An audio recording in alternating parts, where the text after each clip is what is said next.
Surrender करो, red carpet बिछा देंगे, बंदूक उठाओगे मारे जाओ। सरेंडर करने पर रेड कारपेट बिछाने की बात देश के गृह मंत्री अमित शाह कह रहे। और अगर हथियार उठाएंगे तो बख्शे नहीं जाएंगे, कोई बातचीत नहीं होगी, सिर्फ और सिर्फ, समझ गए आप, कुछ नहीं। हथियार उठाकर निर्दोषों की जान लेने वाले नक्सलियों को मारना हमारा धर्म है। समय रहते नक्सली हथियार डाल दें, नहीं तो मार्च 2026 तक हमारे जवान सीधा एक्शन करके नक्सलियों का हिसाब करेंगे और गोली की भाषा समझने वाले नक्सलियों को गोली की भाषा में जवाब देंगे। देश के गृह मंत्री अमित शाह ने नक्सलियों को अंतिम चेतावनी दी है और हर तरह के नक्सलवाद को जड़ से खत्म करने का संकल्प दोहराया है। गृह मंत्री अमित शाह भारत मंथन 2025 कार्यक्रम में शामिल हुए थे, जिसका थीम था नक्सल फ्री इंडिया। नक्सल मुक्त भारत को लेकर किए गए इस कार्यक्रम में अमित शाह ने नक्सलवाद के खात्मे की लाइन लेंथ स्पष्ट कर दी। अमित शाह ने नक्सलियों के पत्र से लेकर अर्बन नक्सलवाद और सरकार की कठोर रणनीति तक जितने भी सवाल थे सबका जवाब दे दिया। अमित शाह ने सबसे पहले आत्मसमर्पण को लेकर कहा कि सरेंडर करने वाले नक्सलियों के लिए रेड कारपेट बिछा है, उनका स्वागत है। यानी कि सरकार नक्सलियों के खिलाफ सिर्फ ऑपरेशन नहीं चाहती, बल्कि सरेंडर कराकर बिना हिंसा के ही लाल आतंक को खत्म करना चाहती। लेकिन जो नक्सली कैडर और 18 सीसी मेंबर मारे गए, उनके हाथों में हथियार था। ऐसे में हथियार रखने वालों को ढेर करने के अलावा जवानों के पास कोई दूसरा विकल्प नहीं।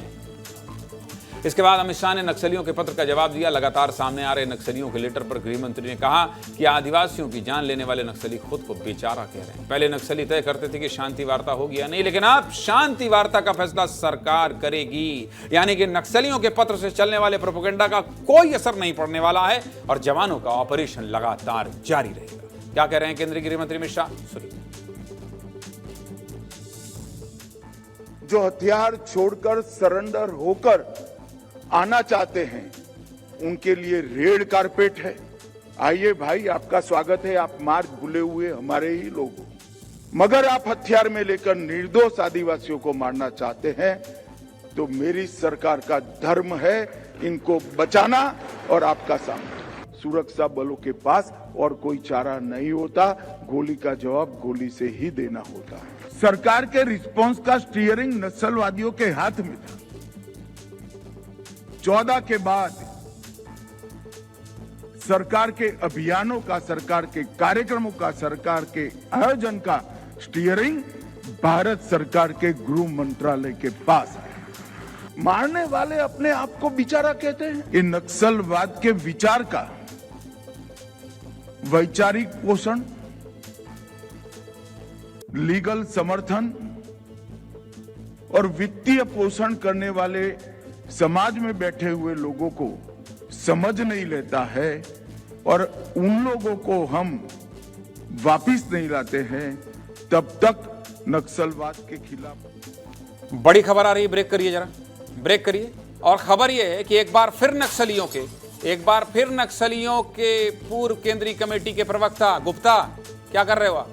वेणुगोपाल राव का पत्र आया है सामने। क्या आया है पत्र में? साफ तौर पर नक्सली संगठन के बीच तकरार नजर आ रही है। नक्सली संगठन के पोलित ब्यूरो सदस्य वेणुगोपाल राव ने हथियार डालने को लेकर 15 सितंबर को लिखा था। इसके बाद नक्सलियों के तेलंगाना स्टेट कमेटी के प्रवक्ता जगन ने वेणुगोपाल की अपील को खारिज कर दिया था। अब वेणुगोपाल राव ने एक बार फिर से पत्र जारी किया और कहा कि नक्सल संगठन जनता के आधार का महत्व नहीं समझती। इसका मतलब क्या है जरा समझाइए, इसका मतलब क्या है जरा संजय समझाइए जल्दी से, फटाक से। एक खबर बची है संजय।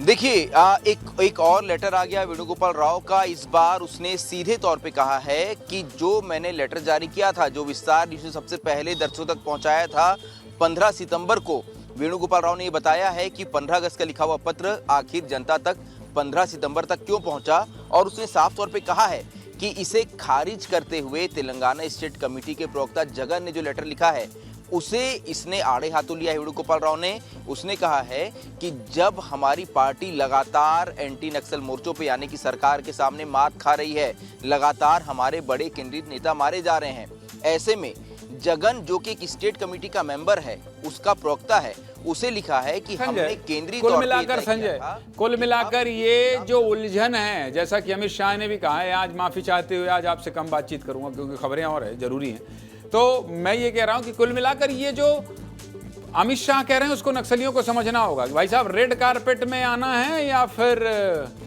कफन में आना है, स्पष्ट कर दिया है। बहुत बहुत धन्यवाद संजय आपका।